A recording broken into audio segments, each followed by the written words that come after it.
राधे राधे दोस्तों। ईश्वर आप सभी की सभी मनोकामनाएं पूर्ण करे और आप सभी को स्वस्थ और खुश रखे। चलिए कहानी शुरू करते हैं। हमारी आज की कहानी का शीर्षक है काली ननद।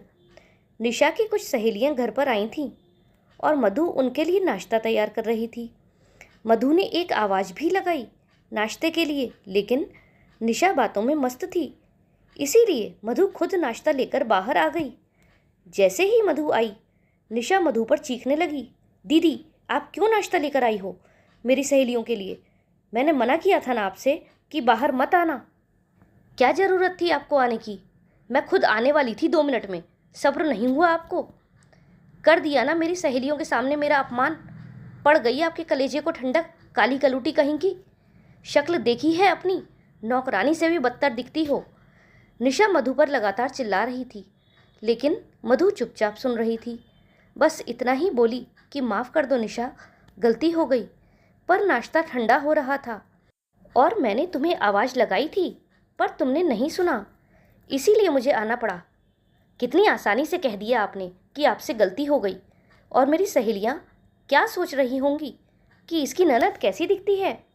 आपको पता है, आपकी शक्ल से आपका फैमिली बैकग्राउंड पता चलता है। अरे कम से कम अपना नहीं तो मेरे स्टेटस का ही ख्याल कर लिया होता। आप मेरा इंसल्ट कराने का कोई भी समय नहीं छोड़ती। निशा चिल्लाती रही। इधर निशा अपनी सहेलियों के सामने लगातार मधु की बेइज्जती करती जा रही थी। तभी उमेश घर में घुसा और उसने निशा को यह सब कहते हुए सुन लिया। जब उमेश से नहीं रहा गया, तब उसने टोकते हुए बोला, बस भी करो निशा, तुम हद से ज़्यादा बढ़ रही हो। जैसे ही निशा की सहेलियों ने उमेश को देखा तो वे चुपचाप वहाँ से खिसक लीं। अपनी सहेलियों को इस तरह से जाता देखकर निशा का पारा और हाई हो गया और वह चीखने लगी, इस काली कलूटी ने मेरा जीना हराम कर रखा है। उमेश भी गुस्से में बोला, अपनी हद में रहो निशा, बहन है वो मेरी और पूरा दिन इस घर का काम करती हैं। तुम इन्हीं की बदौलत आराम फरमाती हो। हाँ बहन है तुम्हारी, इसी बात का तो रोना है। पता नहीं कब तक मेरे ऊपर बोझ बनकर रहेंगी। ऐसा कहते हुए निशा गुस्से में अपने कमरे में चली गई। इधर उमेश मधु से कुछ कहने के लिए हुआ, लेकिन मधु आंखों में आंसू लिए किचन में बर्तन साफ करने लगी।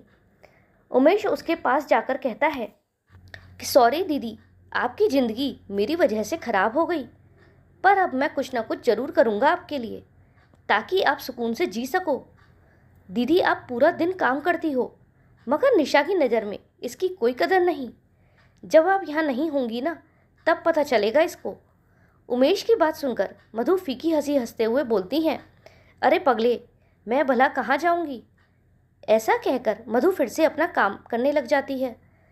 यह सब तो मधु के लिए आए दिन का है।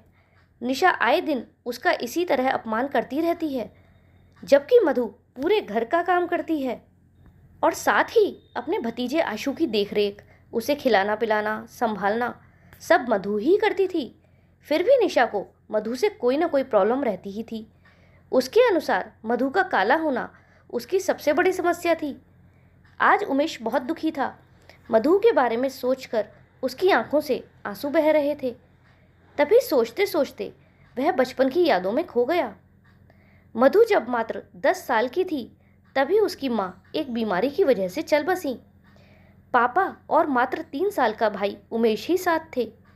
पापा की एक छोटी सी किराने की दुकान थी। माँ के जाने के बाद मधु के ऊपर ही घर की पूरी जिम्मेदारी आ गई। मात्र 10 साल की उम्र में ही उसने अपने भाई की देखभाल एक माँ की तरह की थी।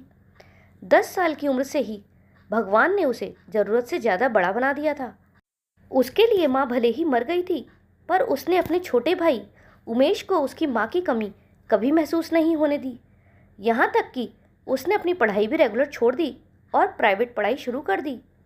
उसकी सबसे बड़ी बदकिस्मती यह थी कि उसका रंग काला था और वो दिखने में बिल्कुल भी सुंदर नहीं थी, पर व्यवहार से बहुत गुणी थी। पर किसी को गुणों से मतलब नहीं होता। सभी उसका काले रंग के लिए मजाक बनाते थे। धीरे धीरे उसे यह सब सहने की आदत हो गई। इसी तरह सालों साल माँ की तरह ही उमेश की देखभाल करते करते उमेश बड़ा हो गया और फिर उसने बैंक की परीक्षा क्लियर कर ली और बैंक में अकाउंटेंट का जॉब करने लगा। इसी बीच मधु के पिता ने उसकी शादी के लिए बहुत जोर लगाए, लेकिन हर जगह उसके रंग की वजह से उसकी शादी कैंसिल हो जाती। अब तो मधु ने शादी की उम्मीद करना भी छोड़ दिया था। अब उमेश की उम्र भी शादी की हो चली, लेकिन अपने पिता के साथ साथ उमेश भी यही चाहता था कि बड़ी बहन की शादी पहले हो, तब वो शादी करे। ऐसे ही दिन बीत रहे थे तो एक दिन मधु ने उमेश को समझाया कि पता नहीं मेरे नसीब में क्या है भाई, तुम शादी कर लो, मेरे कारण अपना जीवन बर्बाद मत करो। उमेश को समझाने के बाद मधु ने अपने पापा को भी उमेश की शादी के लिए तैयार कर लिया। लेकिन उमेश के पापा उमेश की शादी से पहले मधु का जीवन सुरक्षित करना चाहते थे, इसीलिए उन्होंने एक फैसला किया। फिर एक दिन उन्होंने उमेश और मधु को अपने पास बुलाकर कहा, देखो बेटा, मधु के कहने पर मैं तेरी शादी कर रहा हूँ, पर तू अब अच्छा कमा रहा है और अपना घर अवश्य बना लेगा, और मेरे पास अपना कहने के लिए केवल मेरा यह घर और मेरी छोटी सी किराने की दुकान है। इन दोनों को ही मैं मधु के नाम करना चाहता हूँ, जिससे कि आने वाले समय में इसे कभी कोई परेशानी ना हो। इस बात से उमेश भी बहुत खुश हुआ। उसे अपने पापा का फैसला पूरी तरह मंजूर था, जबकि मधु ने तो मना भी किया कि पापा, मेरा नाम डालने की क्या ज़रूरत है, जो है हम सबका है, नाम से क्या होता है, ये आप उमेश के नाम कर दीजिए। लेकिन उमेश और उसके पापा दोनों ही नहीं माने और दुकान और मकान दोनों ही मधु के नाम कर दिए गए। अब पापा ने लड़की देखकर उमेश की शादी तय कर दी। उमेश की शादी के कुछ दिन बाद से ही पापा बीमार ही रहते थे और आशु के जन्म के कुछ महीनों बाद ही पापा चल बसे। एक दिन निशा को पता चला कि घर और दुकान सब दीदी के नाम है, तो वो उमेश से गुस्सा करने लगी कि हमसे धोखा हुआ है, तुम्हारे नाम पर कुछ नहीं। अगर मेरे पापा को ये पता होता तो पापा कभी इस घर में मेरा रिश्ता नहीं करते। तब उमेश ने कहा कि निशा, यह तुम कैसी बातें करती हो, सब कुछ हम सबका ही तो है। तब निशा ने कहा, तुम्हारे खुद के एक नाम क्या है ये बताओ। उसकी बात सुनकर उमेश चुप हो गया। ये सब बातें मधु सुन रही थी। उसने तुरंत कहा, निशा, तुम चिंता क्यों करती हो, ये सब तुम्हारा और उमेश का ही है, नाम मेरा होने से क्या होता है। फिर निशा हाथ नचा नचा कर कहने लगी, वाह दीदी, कितनी महान बनने की एक्टिंग करती हो आप, कि नाम होने से क्या होता है। दीदी सच में आप बहुत चालाक हो, सब अपने नाम करके कहती हो नाम होने से क्या होता है। निशा की बात सुनकर मधु की आंखों में आंसू आ गए, लेकिन उसने आंसुओं को बाहर नहीं आने दिया और निशा से बोली, कोई बात नहीं निशा, तुम ऐसा करो, घर और दुकान के पेपर्स तैयार करवा लो, मैं उन पर साइन कर दूंगी, मुझे कुछ नहीं चाहिए, सब कुछ मैं उमेश के नाम कर दूंगी। उमेश ने बहुत मना किया, लेकिन मधु नहीं मानी और अगले ही दिन निशा ने अपने मायके में कहकर जल्द से जल्द प्रॉपर्टी के दूसरे पेपर बनवा लिए और फिर उन पर मधु के साइन ले लिए। अब सारी प्रॉपर्टी यानी कि मकान और दुकान दोनों ही चीज़ें उमेश के नाम थी। अब मधु ने निशा से पूछा, मधु अब तो खुश हो ना। फिर भी निशा मुंह बनाते हुए बोली, हाँ हाँ, इसमें खुश होने की क्या बात है, वैसे भी प्रॉपर्टी तो बेटे के ही नाम होती है। फिर निशा सारे पेपर संभाल कर रख लेती है। समय ऐसे ही निकलता रहा और मधु पहले की तरह ही पूरे घर का काम करती, उमेश और निशा के बच्चे को भी संभालती। निशा कोई काम नहीं करती थी, फिर भी मधु को वह बोझ ही समझती। वो हर बात में उसका अपमान करती, चिल्लाती और सुनाती रहती। कई बार तो उसने यहाँ तक कह दिया था कि आप इस घर से चली क्यों नहीं जाती, लेकिन बेचारी मधु चुप होकर रह जाती, क्योंकि वह बेचारी आखिर जाती भी तो कहाँ।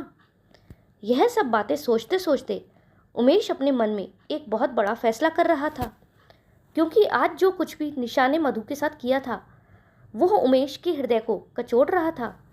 निशा का व्यवहार देखकर उमेश ने जो फैसला अभी अभी लिया था उससे उसके मन को बहुत सुकून मिला।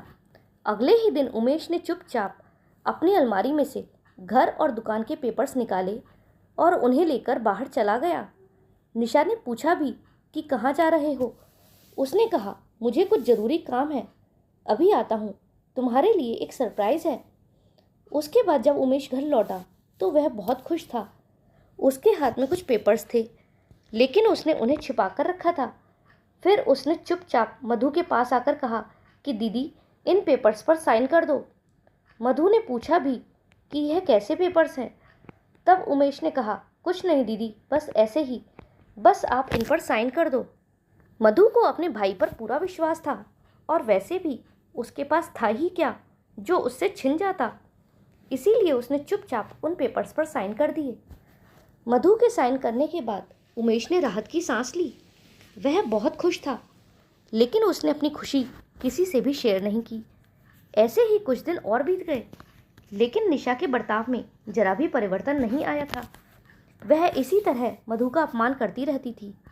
फिर एक दिन उमेश मधु को पेपर देकर कहता है, दीदी लो, आपके घर और दुकान के पेपर। अब इस घर और दुकान की मालकिन आप हो। ये दोनों चीज़ें मैंने आपके नाम पर कर दी हैं। मधु हैरानी से उमेश को देख रही थी। तब उमेश ने कहा, दीदी आप इस घर में सुकून से रहो, आपको रोज़ अब आंसू नहीं पीने पड़ेंगे। और फिर निशा को आवाज़ लगाकर कहता है कि निशा, अपना, मेरा और मुन्ने का सारा सामान पैक करो, हम रेंट के घर में रहने जाने वाले हैं। क्योंकि तुम्हें मधु दीदी बोझ लगती है ना, तो अब ये बोझ हम इसी घर में छोड़कर जाएंगे, अपने अलग घर में रहेंगे। अभी रेंट पर हैं, पर जल्द ही अपना भी ले लूँगा। उमेश की बात सुनकर निशा को एक झटका सा लगा, और वह गुस्से में उमेश से बोली, ये क्या कह रहे हो उमेश, यह घर तुम्हारा और मेरा है, इस घर से हम क्यों जाएंगे? जाना है तो दीदी जाएंगी। तब उमेश ने कहा, नहीं, यह घर अब दोबारा से दीदी के ही नाम है, इसीलिए इस घर पर पूरा पूरा हक सिर्फ दीदी का है, और अब हम यहाँ बिल्कुल नहीं रुकेंगे। मैं रेंट पर घर देख चुका हूँ, हम अभी इसी वक्त यहाँ से जा रहे हैं। उसकी बात सुनकर निशा को बहुत बड़ा झटका लगा, क्योंकि निशा तो चाह रही थी कि मधु यह घर छोड़कर चली जाए, पर उल्टा हो गया। अब निशा के पास कहने के लिए कुछ भी नहीं था, इसीलिए वो लोग अपना सामान लेकर चले गए। निशा को तो कुछ भी काम करने की आदत थी ही नहीं, क्योंकि जब से वो शादी करके घर में आई थी तब से सारा काम मधु ही करती थी। लेकिन अब उसे उमेश का लंच बॉक्स, बच्चे की देखरेख सब करनी पड़ती थी, और घर के भी बाकी सारे काम खुद ही करने पड़ते। तो अक्सर उमेश बिना लंच लिए ऑफिस जाता, फिर वहाँ जो मिलता बाहर का उल्टा सीधा वही खाकर काम चला लेता। इससे उसे पेट दर्द सा रहने लगा। बच्चा भी पूरा दिन रोता, उसकी तबीयत भी खराब रहने लगी। बच्चे को संभालते संभालते खुद भी वह बीमार सी हो गई। आज उमेश के पेट में बहुत ज़्यादा दर्द था। उमेश ऑफिस से छुट्टी लेकर डॉक्टर के पास गया। तब डॉक्टर ने बताया कि उसके पेट में इन्फेक्शन हो गया है, और बाहर का कुछ भी खाने को मना कर दिया। इधर बच्चा भी बहुत बीमार हो गया। फिर बच्चे को भी डॉक्टर को दिखाया गया। उसे भी सही सुपाच्य भोजन न मिलने और सही देखरेख न मिलने की परेशानी डॉक्टर ने बताई। अब निशा को यह एहसास हुआ कि मधु के बिना उसकी ज़िंदगी कैसी नरक सी बन गई थी। सारा काम मधु करती थी, तो उसे पता ही नहीं था कि काम करना कितना मुश्किल होता है। अब निशा उमेश से माफ़ी मांगने लगी और कहने लगी कि एक बार दीदी के घर चलो, उनको मना लेते हैं, माफ़ी मांगते हैं, वह हमें ज़रूर माफ़ कर देंगी। पर उमेश जाने को तैयार नहीं हुआ, क्योंकि अभी उमेश गुस्से में ही था। हार कर निशा मधु दीदी को फ़ोन लगाकर रो रो कर मुन्ने और उमेश की तबीयत खराब होने की बात बताती है। मधु तुरंत उनके घर पहुंचती है और मुन्ने को गोद में लेती है। बुआ को काफ़ी दिनों के बाद देखकर मुन्ना बहुत खुश होता है। इधर उमेश का चेहरा देखकर मधु की आंखों में आंसू आ जाते हैं, और वह उसे डांटते हुए कहती है, इतना परेशान था फिर भी अपनी बहन से छिपाता चला गया। क्या मुझे एक फ़ोन करके बता नहीं सकता था? अगर तू मुझे फ़ोन करके बता देता तो क्या छोटा हो जाता? उमेश रोते हुए बोला, नहीं दीदी, मैं आपसे बड़ा तो कभी हो भी नहीं सकता। दीदी, मैं इस औरत को दोबारा आपकी ज़िंदगी में नहीं लाना चाहता था। मैं नहीं चाहता कि आपकी ज़िंदगी दोबारा नर्क बने। उमेश की बातें सुनकर निशा रोने लगती है और मधु से माफ़ी मांगती है, दीदी मुझे माफ़ कर दो, मैंने आपके साथ बहुत गलत किया। आज मुझे समझ आ गया है कि असली सुंदरता रूप रंग की नहीं बल्कि मन और गुणों की होती है, और सच में आप मुझसे कहीं ज़्यादा सुंदर हो। बस मैं ही बेवकूफ़ थी जो आपके इतने सुंदर मन और गुणों को नहीं देख पाई। दीदी, मैं आपसे यह नहीं कहती कि आप हमें अपने घर वापस बुला लो, लेकिन कुछ दिन यहीं रहकर मुझे सब कुछ सिखा दो। और ये भी तो आपका ही घर है। अगर आपका यहाँ मन न लगे तो आप जब चाहें चली जाना। मधु कहती है कि वो घर घर ही कहाँ है। तुम लोगों के आने के बाद से वो तो एक मकान बन गया है। घर तो परिवार से बनता है, जब वही ना हो तो कैसा घर। निशा दोबारा मधु से हाथ जोड़कर कहती है, सॉरी दीदी, माफ़ कर दो। आप सही कहती थीं, नाम में क्या रखा है। घर किसी के भी नाम हो, परिवार तो हमारा है। ये बात मुझे देर से समझ आई, माफ़ कर दो मुझे। निशा और उमेश को गले लगाते हुए मधु कहती है, चलो अब अपने घर चलते हैं, सब ठीक हो जाएगा। उसके बाद निशा और मधु मिलकर जल्दी जल्दी घर का सामान पैक करने लगीं और इस तरह उनका परिवार फिर से एक हो गया। तो दोस्तों, आपको ये कहानी कैसी लगी कमेंट में ज़रूर बताइएगा। अगर पसंद आई हो तो वीडियो को लाइक करें और चैनल पर नए हो तो चैनल को सब्सक्राइब करें। हमारे साथ अंत तक बने रहने के लिए धन्यवाद। जय श्री राधे।